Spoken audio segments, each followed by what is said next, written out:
from being a ruler state mentality to a slave mentality. Implied in the younger son's first statement is a clear knowledge of his status. He knows who he is, that is a son of the wealthy man, and as such is not only entitled to abundant daily sustenance, but also to the share of his father's estate. Thus he made a claim. When he returned home, his status in his father's eyes did not change, but his mentality changed. Take a look at that. The swine industry, in its place of deterioration, has succeeded in brainwashing him to think of himself as nothing more than a slave. By now, what is already ingrained in his person is a slave mentality. His father did not accommodate his deteriorated attitude, but instead hastened to start the process of royal re-enculturation. As if he heard nothing from his son's penitential rhetoric, the father brought back his son to his eternal royalty, ordering his servant to be quick, bring the best robe and put it on him, put a ring on his finger and sandals on his feet, bring the fattened calf and kill it, let's have a feast and celebrate. That's found in Luke 15:22-24.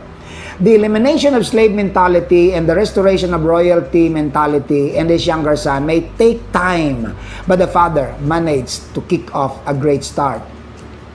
While the younger son's slave mentality was implied in his plea to his father to make him one of his hired servants, the older son explicitly declared it, saying in Luke 15:29, "All these years I've been slaving for you and never disobeyed your orders."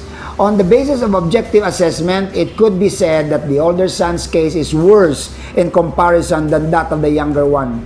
The latter's deteriorated mentality was due to scarcity experienced away from home, while the older son, amidst wealth and abundance, of which he has full access being a son, was sporting a lifestyle of a slave and accusing his generous father as the cause of his seemingly despicable plight.